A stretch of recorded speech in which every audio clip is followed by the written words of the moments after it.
And welcome in, everybody, to another edition of Inside Edge Primetime here on the Inside Edge Network. To my right, your left, is Chad Bryan. You guessed it. I am Eli Moon, and we are back for another week of Inside Edge Primetime here on the Inside Edge Network. Thank you so much for tuning in. We appreciate you so much. If you're on the East Coast, it's a little bit after 10 o'clock. If you're on the West Coast, it's a little bit after 7 o'clock, which means it's roughly around dinner time, Chad. I don't know what time you eat dinner at the Bryan household, but Papa Moon and I, we had dinner, around 6:30 tonight. So we even had a little early dinner tonight. That sounds ideal. With kids, sometimes it's a pretty fluid situation. You never really know.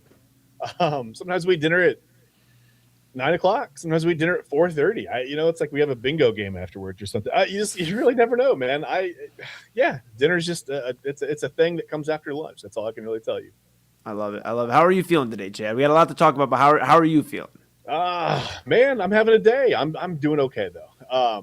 It's been a weird Monday. Some might say I have a little bit of a case of the Mondays, but maybe we'll get to that. I don't know. Maybe that'll come up in the show. I doubt it, but maybe it will. I'm doing pretty good, man. How are you?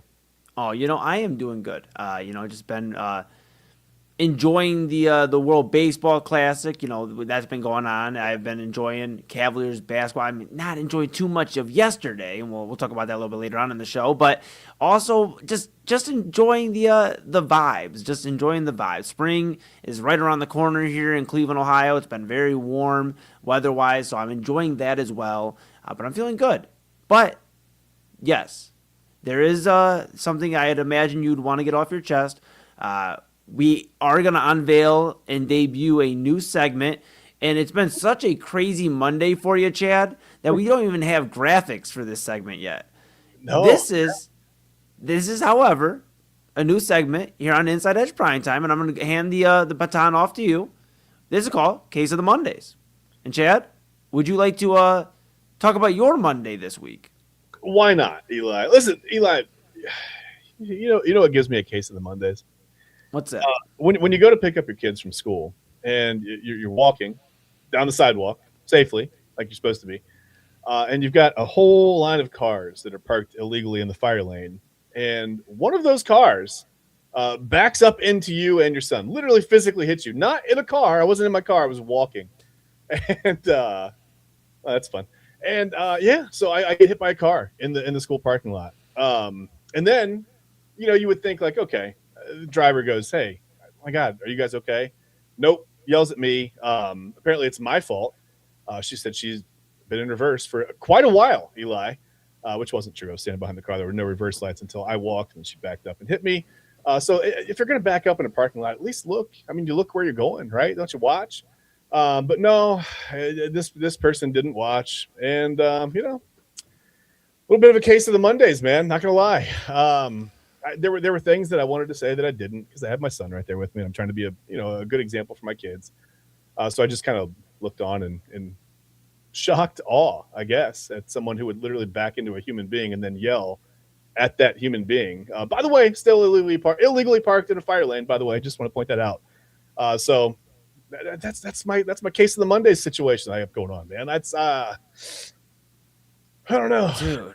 Trying not to harbor any ill will and any negative feelings about it, but here we are. A case of the Mondays. I'm not gonna lie. I woke up. I had a little bit of stomach pain this morning. I was let's just say I didn't have Taco Bell, but I actually had a very nice home cooked meal. Okay. But you would have imagined if I basically ate Taco Bell. It was not. I was just saying maybe you're pregnant. I don't know. Maybe No. Congratulations are in order. I'm not sure. It wasn't good. That's all I'm going to tell you. And then I hear this story from you right now, and I just you had probably a worse case of the Mondays than me, pal. But I'm glad that you're okay. Yeah. Glad everybody's okay. And I mean, my goodness gracious, man. My goodness. Yeah, it was unexpected. I didn't expect to get backed into by. Just didn't expect to get hit by a car today. Didn't see that coming. And again, it's not like I'm walking out into traffic playing Frogger. I mean, I'm doing what I'm supposed to do. It's a fire lane. It's made known, by the way, that all pedestrians have the right of way in the parking lot. You're supposed to slow down and watch what you're doing because there are little kids. I mean, this is a Yeah. situation where you've got preschoolers, kindergartners, right, first grade, second, whatever. Yeah, and you got people that literally drive through, and I'm not going to say the school name, but you've got people that drive through the parking lot like animals. I mean, like literal, like just entitled wild animals. And don't get in their way because listen, they've got a meeting at 4, right? Like get the hell out of the way. They're coming through. So yeah, it's whatever. A little disappointing, but that's my Monday so far, man. It's a couple hours left, so let's make these last 2 hours of Monday okay. At least this 1 hour on the show, we're gonna have fun, right? We sure are. We sure are. We got a lot to talk about. And yes, we're going to make your Monday a little bit better here. We're going to make everybody's Monday out there a little bit better. If you're having a case of the Mondays just like Chad, it's okay. We're going to talk about some fun things here. We have NFL coming up later on.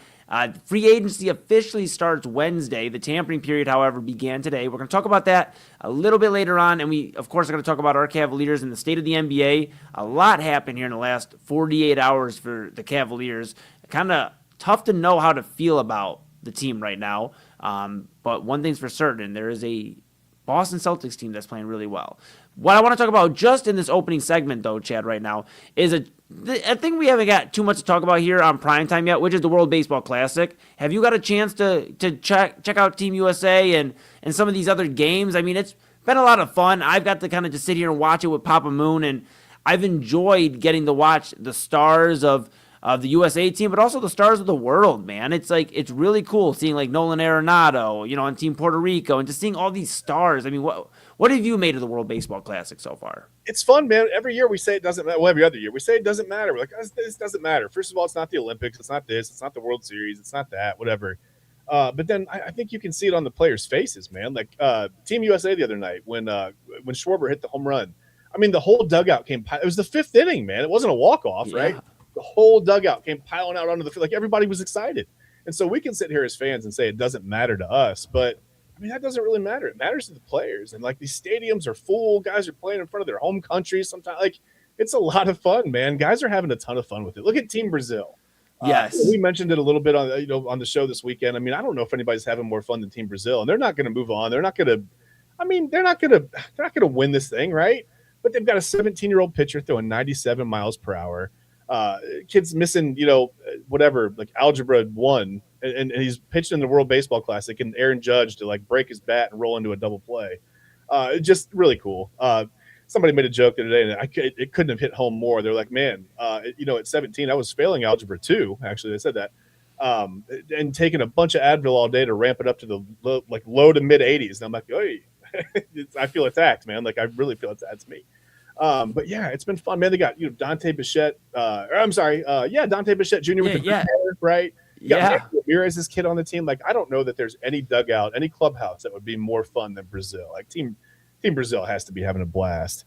But yeah, man, guys, just playing in front of their home countries. The Shohei Ohtani was hitting like 833 after a couple of games with 2 home runs. It's been more fun than we want to admit, I think, as fans.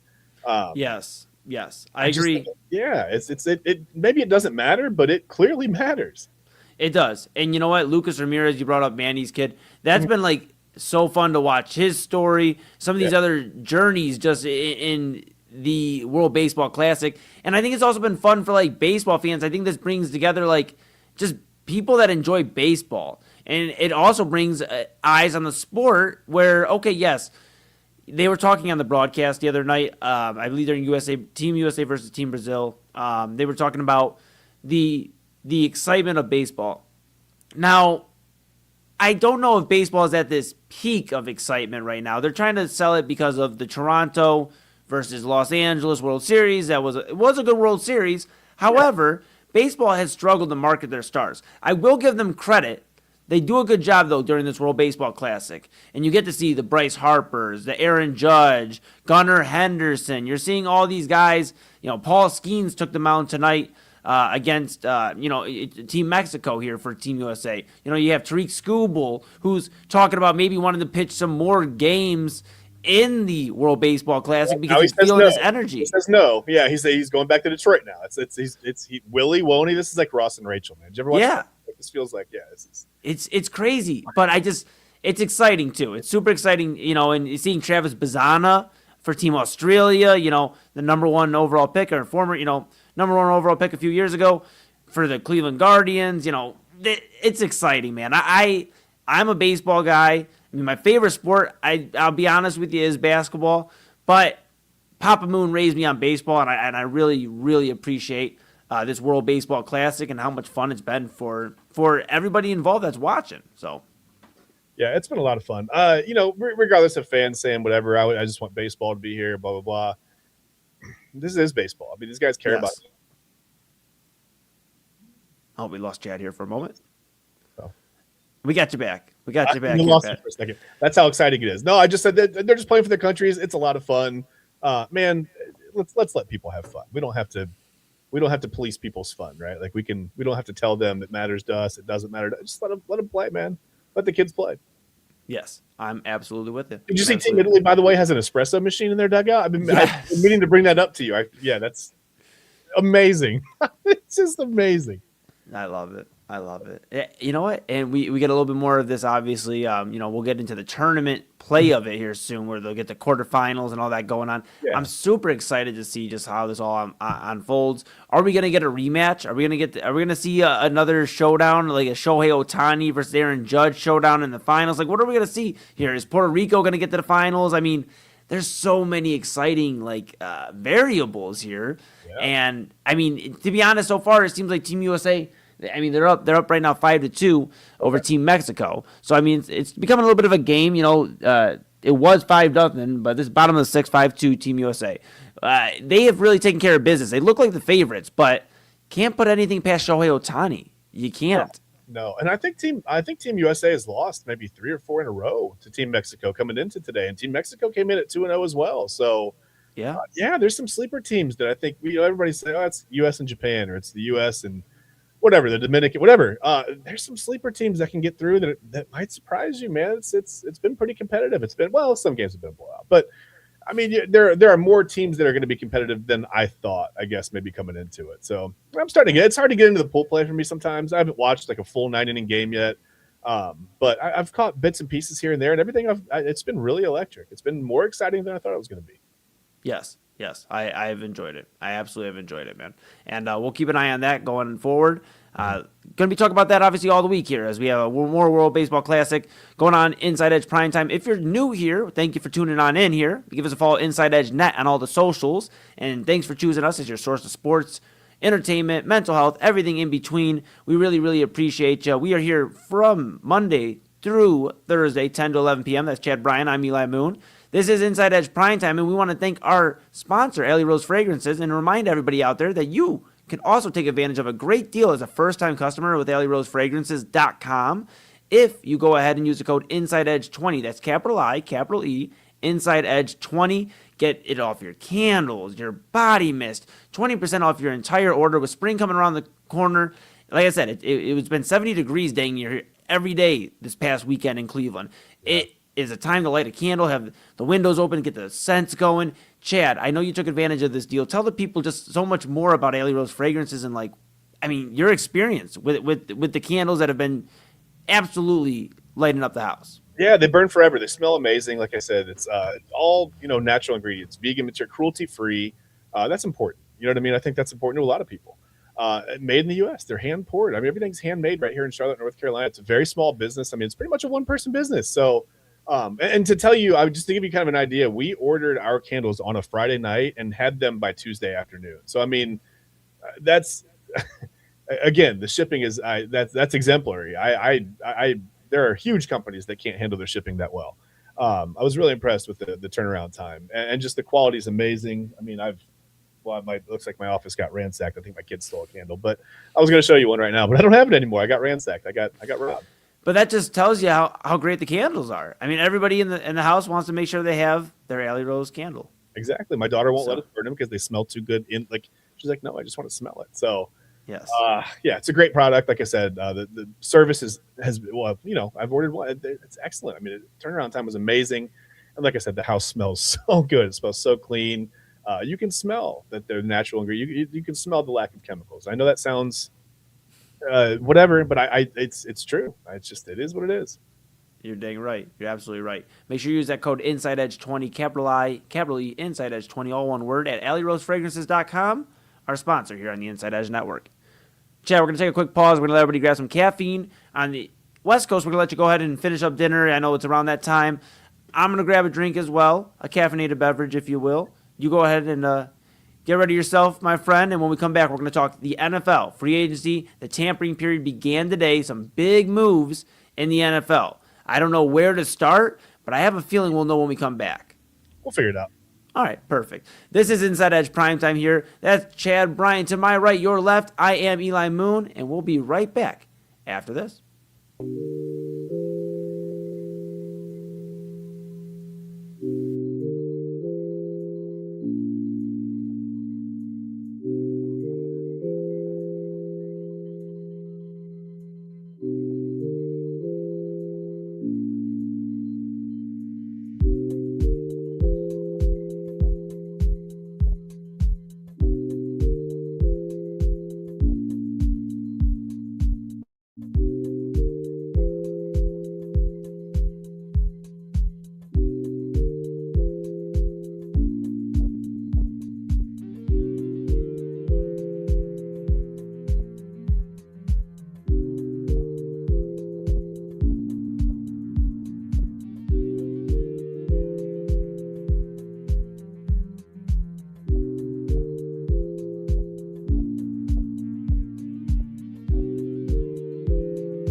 And welcome back to Inside Edge Primetime here on the Inside Edge Network. Chad Bryan to my right, your left, I am Eli Moon. We are back, and we have a lot to talk about.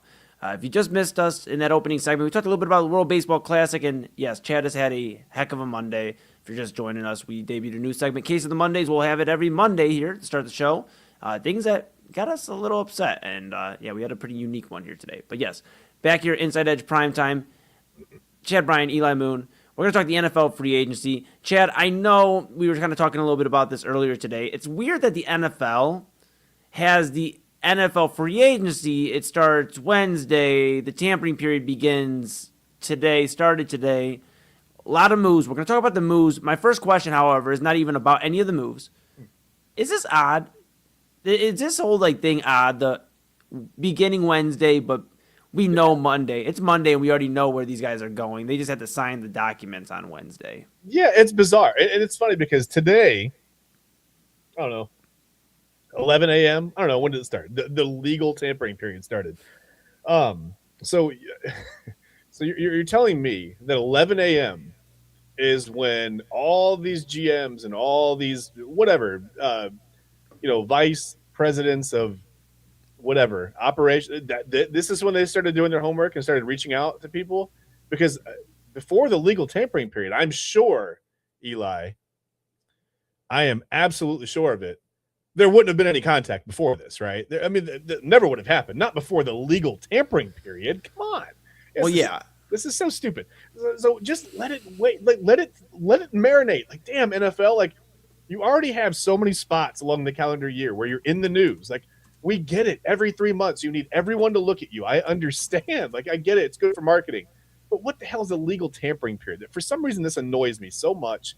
And maybe it's because the Browns suck at this stuff, Eli. Maybe it's because they're just awful. But whatever. The Raiders did a thing. They signed did the Raiders sign every available free agent today? Will they on Wednesday? Sorry. Yeah. They haven't signed anybody yet. I don't know what you're talking about. They have just talked about signing these guys on Wednesday. Who would sign anybody before Wednesday? A big day, though, however, for the Raiders. Just big moves. The other day we talked about Max Crosby yesterday on Main Event with Robert Zicke and Double A Anthony Alford and myself. We had that conversation. Just a lot of big moves via trade. Pittsburgh with Michael Pittman. That's a AFC North move. Both, the Ravens and Steelers getting better within the last 4 or 5 days. Yeah. You look at that alone. But then you look at the Raiders. You brought the Raiders up. Tyler Linderbaum and that signing, right? Yeah. Yes, the Browns with Todd Monk, and you're hoping that maybe you can get him there, and with the pickup the Browns did have today, obviously getting better at the guard position, at least running wise.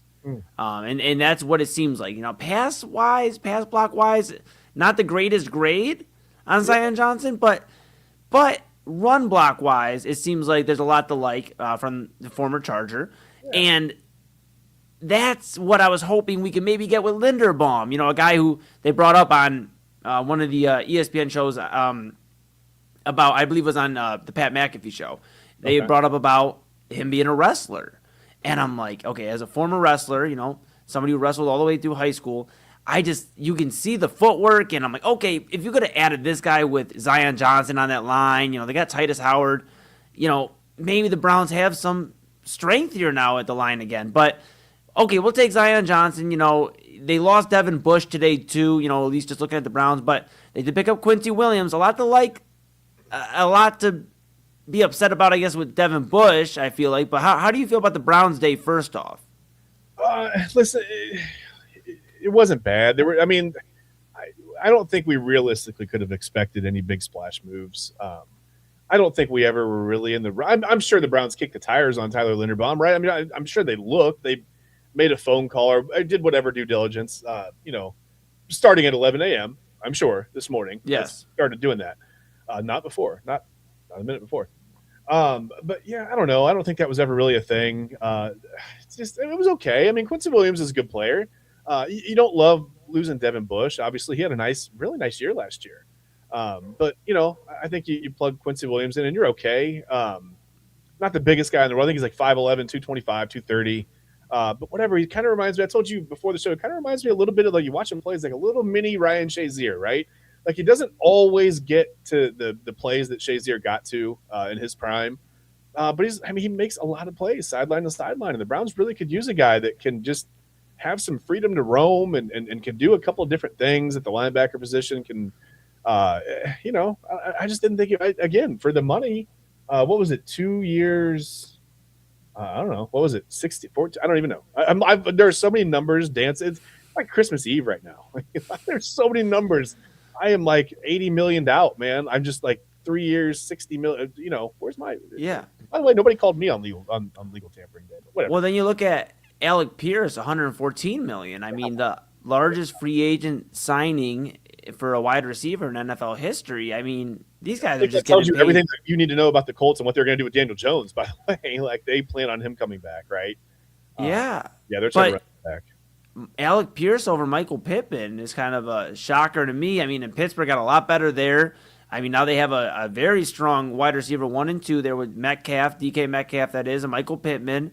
Yeah. They still have Calvin Austin, I believe, there in Pittsburgh. We'll see what happens with Aaron Rodgers, but obviously Baltimore we mentioned with Max Crosby getting better there on the defensive end of the ball. But yes, the Browns did at least address the line. They did at least address the line today. They addressed the linebacker position. They made a trade for Titus Howard. We talked about that. Mm-hmm. So they are at least making moves. Does that move today, though, however, with Zion Johnson, does that change? Because we have talked about with Ryan Mosser, you've had more discussions with him on the Sunday Sports Show about the guards here in this draft. Do you think this move today switches the mindset for the Browns that they're going wide receiver for sure at 6? Or do you think it's still up in the air in terms of who's there at 6? Because I've seen a few different mocks where they go linemen. I've seen mocks where they go Carnell Tate or Jordan Tyson, whoever you like more at that position. Now, I have also seen the idea where maybe Omar Cooper Jr. out of Indiana is the pick. Okay. So, I don't know. I don't know. Do you think that the Browns are going wide receiver at 6 after the moves they've made to at least address the offensive line so far? It makes you feel like, there's some depth. I mean, I don't think that. I guess. Well, when you don't have an offensive line, I guess there is no depth. Everybody's going to come in and have a chance to start. But I looked at Zion Johnson as more of a depth guy, and he got some really big money from the Browns. I don't know if they overpaid or not, but listen, you got to have bodies. You have to have people on the offensive line. You can't not going to be able to draft 7 guys, right, to come play offensive line. So you had to add somebody in free agency, and unfortunately, if they got themselves into a situation where they were going to have to overbid, at least it wasn't with a guy like Linderbaum, and they didn't pay him. Who knows what they would have had. They didn't have that cap room. They didn't have that kind of money. But I thought it was a little bit of an overpay, maybe just a little bit. But he is Johnson's 26. I think he's 26. He's got time to develop, but it feels like they just maybe made a little bit of a reach for potential there. I don't know. Eli, I wouldn't be surprised to see him take like a high school shortstop at this point. I don't know.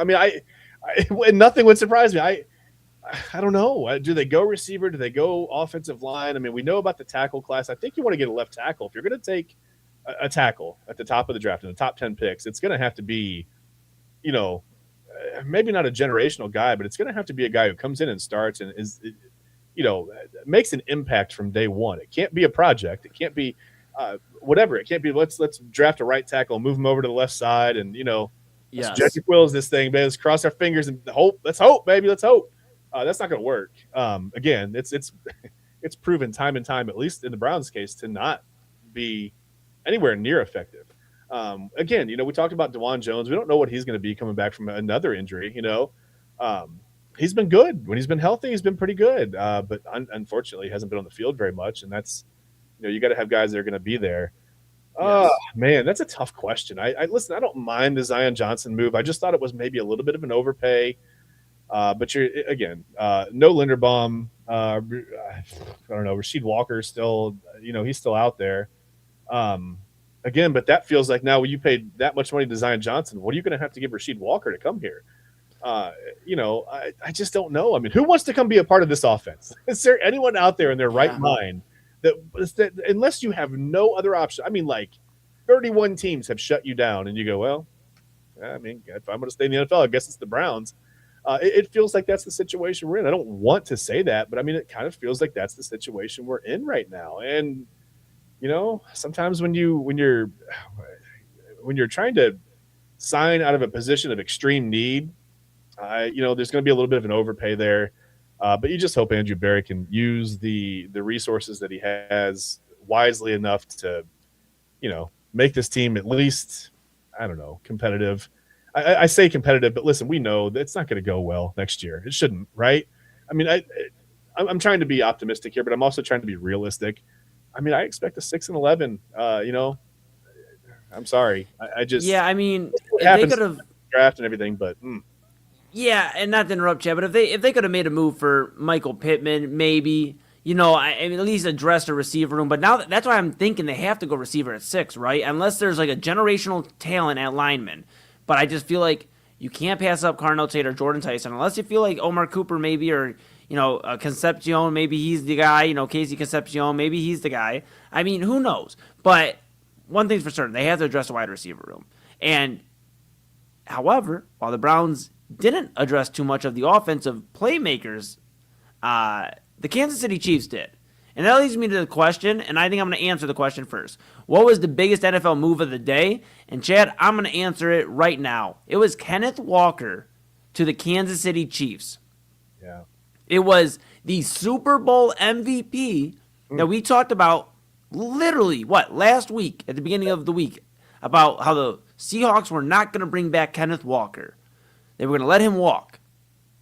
And they did, to the team that had a stranglehold, essentially, on the AFC up until this last year, really, where the injury to Mahomes. Yeah. And they slowed down a little bit. But here's the thing. They bring Kenneth Walker, and he is already the best running back they have had in the Patrick Mahomes era. Yeah. When healthy, this guy is a top 5 to 7 running back. He's not top 5, at least not on our Tuesday top 5. Yeah, we can't put him back. Can't say he's top 5. We can't say that. But in the brand, we can't do that. Yeah. But in some people's mind, he's top 5. To us, he's like 6 to 7. Sure. 6, 7. But like Kenneth Walker, he's a great running back for the Kansas City Chiefs. He's an upgrade immediately over Isaiah Pacheco, and we love Kareem Hunt, but he's an upgrade over Kareem Hunt as well.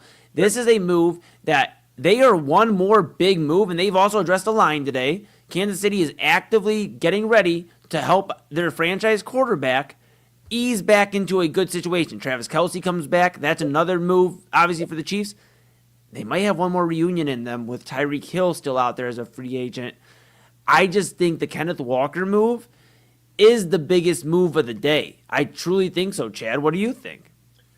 I mean, I guess I was a little surprised by the Raiders going out and getting Tyler Linderbaum. I mean, that's the best thing you can do. I mean, there's no doubt they're drafting Fernando Mendoza, right? Like, you go out and get Simpson.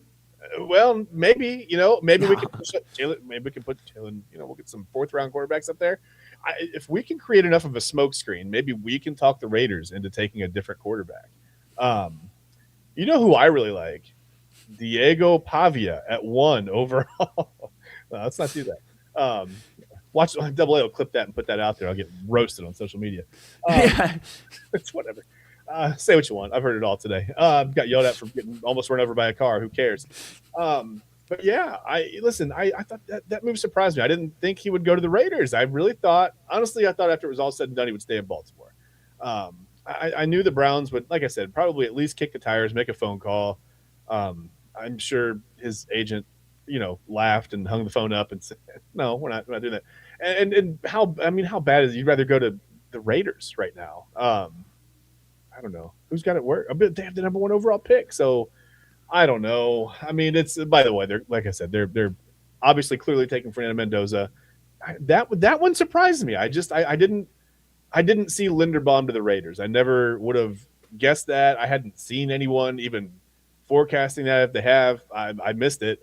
I don't know. That one, I guess it didn't shock me. Makes sense. Makes good sense. I just hadn't heard it mentioned, hadn't made the connection yet, and then it came out, and I'm like, wow, the legal tampering period is fun, right? Like, watching the Browns make all these, we got offensive linemen we're trading 5th-round picks for, and signing guys, overpaying for guys with like a 90%, whatever. Who cares? Who cares about the PFF numbers, really? I got a whole case of the Mondays about everything today, Eli. Yeah. Yeah, Whatever. it's all right. On the Raiders. Let's move on. That was my biggest. That's an interesting one, but I'll say another one too is Mike Evans. Mike Evans going to San Francisco, leaving Tampa Bay after what 13 seasons with the Tampa Bay Buccaneers. Yeah.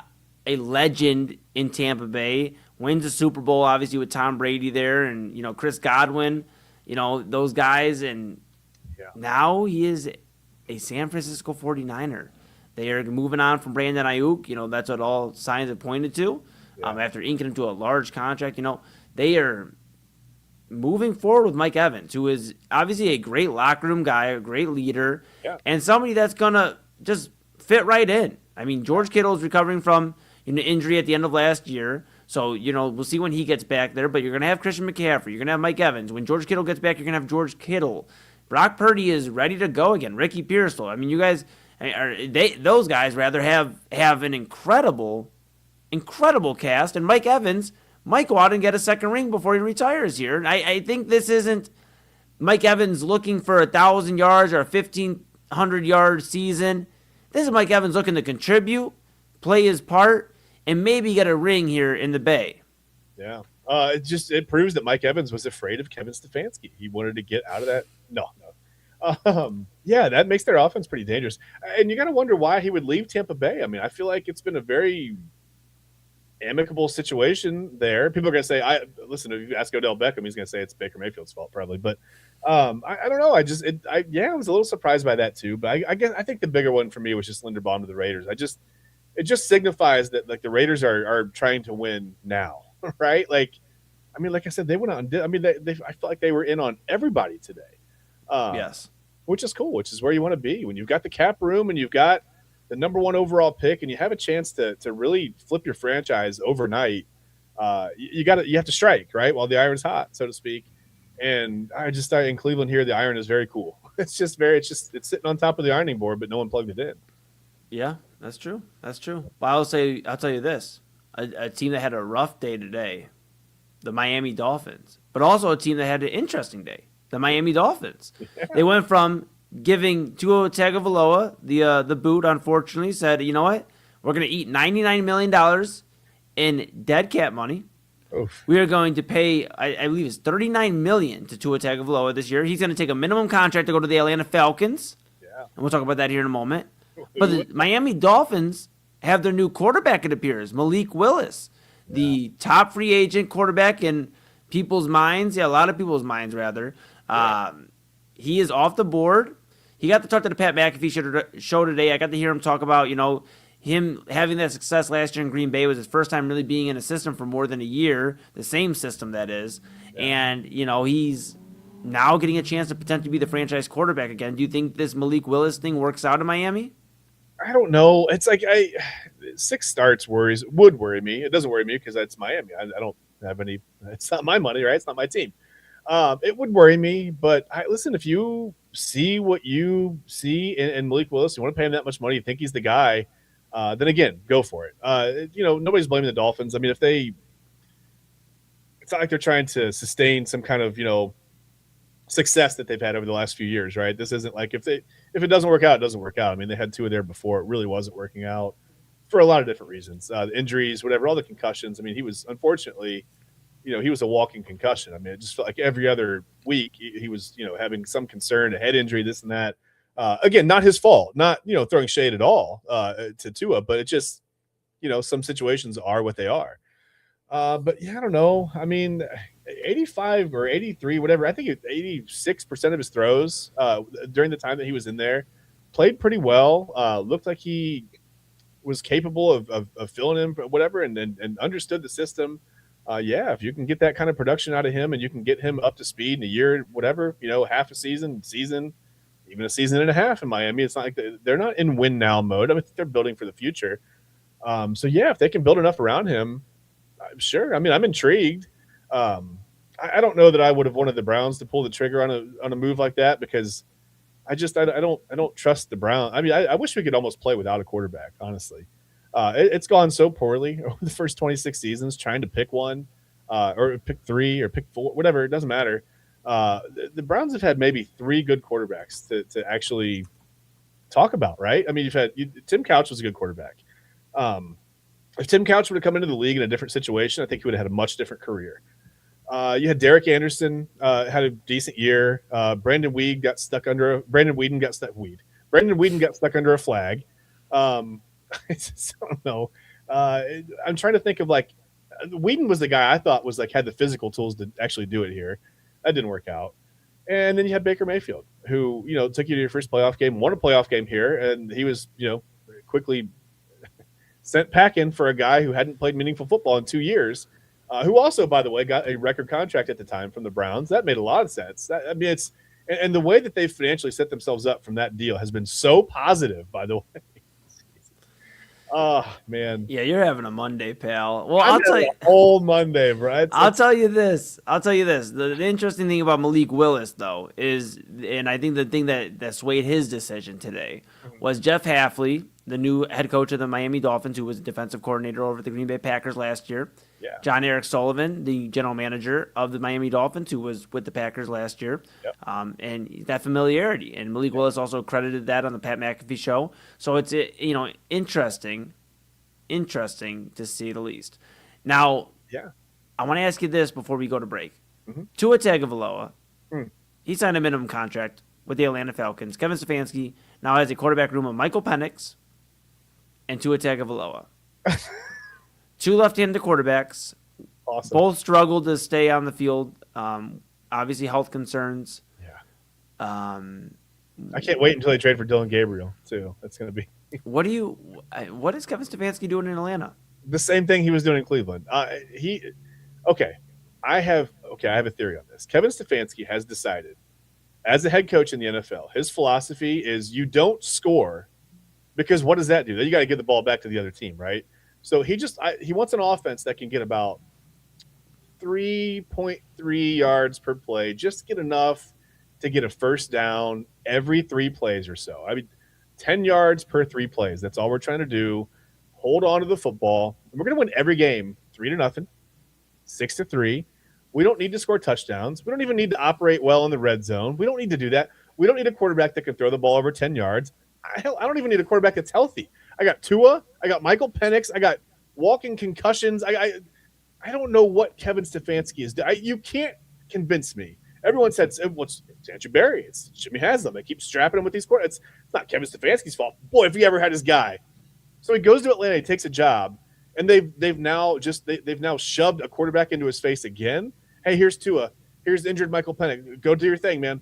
No, he has more control than we're giving him credit for. Or than maybe not giving him, then we're blowing him up for.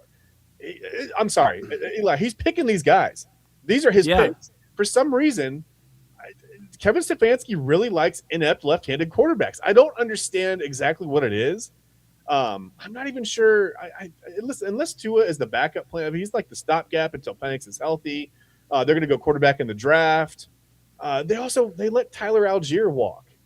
Yes, that was a big move. That was an absolutely big move to the Cardinals, and I think he's going to have an excellent year this upcoming year. I mean, Algier's a great running back, and this is why I think Kevin Stefanski just doesn't like offense. He just doesn't care. He wants the most boring team in the league. He had it here for a long time. I mean, the Browns were hella boring. I can't think of anything more boring than watching the Browns offense for the last two and a half seasons going. Right. I was going to say going up and down the field, but that's not true. Then getting stuck in the middle of the field. I don't know what Kevin Stefanski is doing. I don't understand what his quarterback philosophy is. Someone maybe smarter than me is going to have to explain it to me. Like, please help. I don't get it. Yeah.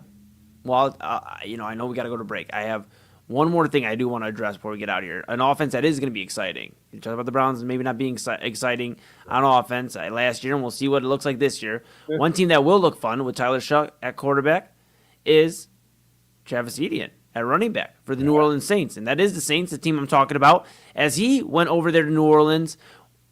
My last question to you before we put a bow on this segment and send it to break here before we come back here. And again, after the break, we're going to talk Cavaliers to end this edition of Primetime. But I want to ask you this, Chad.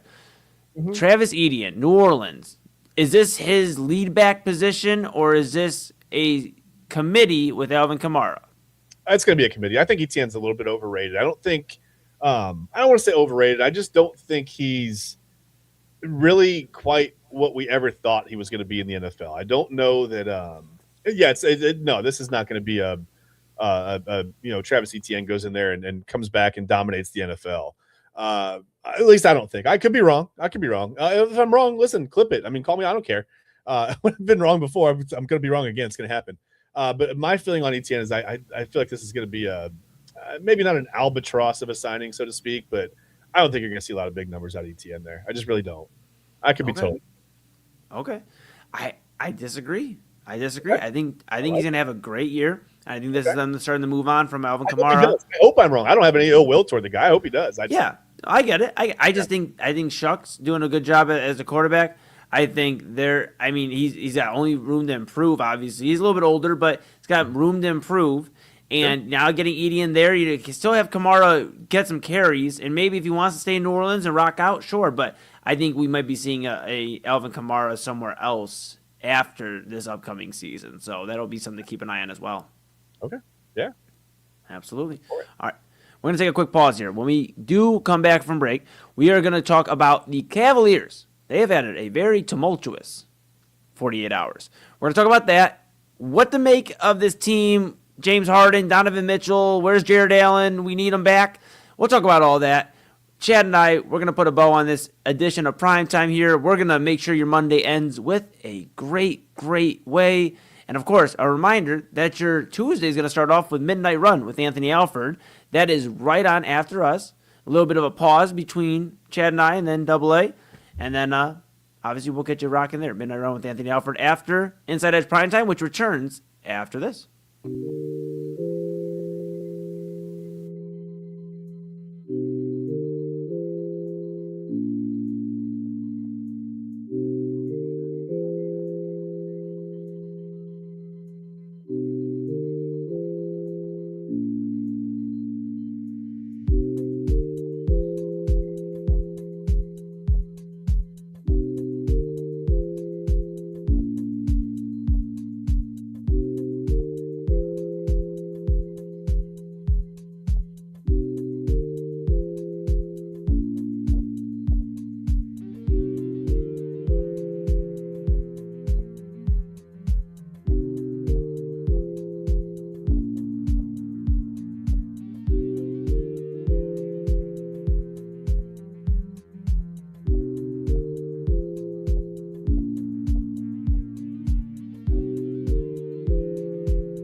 And welcome back to Inside Edge Primetime here on the Inside Edge Network. Chad Bryan to my right, your left. I am Eli Moon. We are back for one final segment here on this Monday edition of Primetime.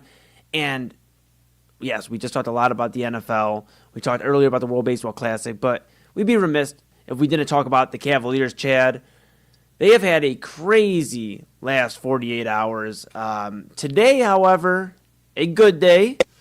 They did beat the 76ers, 115-101. What? But I don't know what happened there. That was okay. I don't know, but I don't know what happened. All right, the Cavs were like, hey, talk about the good stuff, so they cut your mic. But no, Cavaliers obviously 115-101 over the 76ers. A good win tonight. And obviously I'm happy to see that because they did not look very good, and I talked about that on Main Event yesterday. They are missing Jared Allen still in terms of the production he brings, getting involved early, and how much he's meant as one of the leaders scoring-wise on this team since the All-Star break. We talked about it on, like I said, on Main Event about, what his impact is. And I think at one point he was maybe not as important or integral to the offense. Mm-hmm. But I think at this point he is. I think, and James Harden has found a lot of success with him. And James Harden had one of his better games as a Cavalier tonight, leading the way, really. 21 points, 5 rebounds, 5 assists, and a block. Donovan Mitchell, 17 points, 3 rebounds, 6 assists, 2 steals. Evan Mobley with 15 points and 8 rebounds.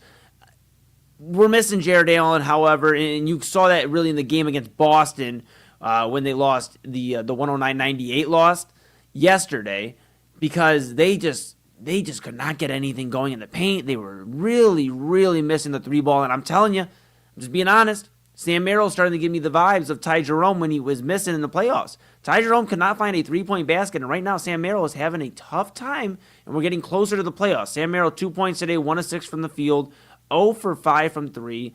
At times, even though they won by 14 today, and it was a good, strong win, it still looks like at times they are just chucking up threes when there's really not the look there that you should be taking. Yeah. I think sometimes just trying to force it. I mean, I don't know if you look at Donovan Mitchell was 4 of 11 in this game tonight. I don't know if that's just playing back-to-back games without, maybe not having your legs under you. I think people maybe underestimate how quickly you can lose a little bit of cardio, a little bit of your legs when you haven't played in a while. When you have some rest. I know it sounds like, well, you're resting, you should be good. But I think sometimes a lot of athletes would tell you, especially a sport like a rhythm sport like basketball, you want to go, you want to play every night. Maybe it's not quite the same as baseball, whatever, where your hitters have to stay engaged every day or whatever. But I feel like it's a little like that, right? Like you want to play and you want to build on whatever. Does Donovan Mitchell's he's struggled from the floor? Does that worry you? I mean, do you think like his legs just really aren't there yet? You think it's still the groin injury that's kind of affecting maybe lift on his shots? I mean, I don't know. I mean, I don't know. What do you make of it? I mean, 4 of 11 isn't great, right? Like, he has some nights where he doesn't shoot that well sometimes, but I don't know. What do you make of that, Eli? Yeah, I mean, he hasn't had a ton of time to really get acclimated with James Harden yet, so I think he's just trying to help him get, his shot going, him get aggressive before they get to the postseason. And right now, if the Cavs were to go to the playoffs, it seems like, it's a route that they're going to have to go against Toronto, potentially, and then at that point, Detroit. They won't have to really run into Boston or New York unless it's the Eastern Conference Finals. So I feel like this team's just trying to get moving because they know there is a road where they can get to the Eastern Conference Finals for the first time in a minute. And really, I mean, since 2018. And be in a position where, okay, they are then one step away from the finals. Detroit is a team that they can beat. They've showed they can beat them, and that's without James Harden and Donovan Mitchell. They've showed that they can compete. They didn't win that game, but they were competing and had a chance to win that game. And then they did obviously take care of business, a few days later.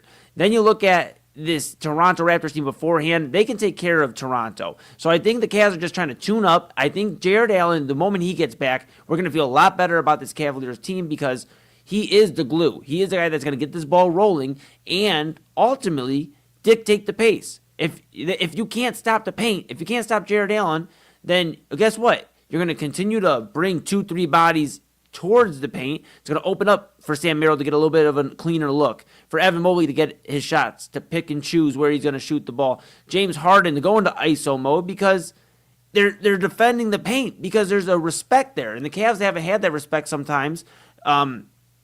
And Jared Allen's been notably, saying, in the past, heard in the past saying, hey, the lights were too bright when Mitchell Robinson and the Knicks took care of business and all that. But right now, that's not the case. When Jared Allen's on the floor, you feel a dominant presence. And I feel like getting him back is going to be very, very important for the Cavaliers in this postseason run. So we'll keep an eye on that. What do you think? Do you think that's just him getting more comfortable, not necessarily with the Cavs or with the offense, whatever, just in his role and what they expect from him offensively? I mean, sometimes I think it's hard for guys to pull the trigger because you've got so many weapons around you, so many guys like Donovan Mitchell. He's obviously your scorer. You got James Harden there now, but it feels like bringing James Harden in kind of like unlocked something in Jared Allen that. And I've talked about how good James Harden has been for bigs everywhere he's gone. But it just sort of feels like he understands his role and what the expectations are for him a little bit better than just before Harden got here. I don't know if I'm watching that, if I'm seeing that. No, wrong. you're spot on. You're spot on. Yeah. Yeah, James Harden's an excellent passer. I mean, even the pass to Evan Mobley yesterday, despite the loss, was an excellent. I mean, that full court pass to Evan Mobley for the alley-oop dunk. I mean, James Harden's unlocked, yes, that different mode of Jared Allen. And he mentioned that when he first got here, that he was going to really focus on helping Jared Allen, helping Evan Mobley, and unlocking something with these bigs, and he has. And I think that's the thing. So we'll see if they can stay healthy, if they can kind of just continue to gel.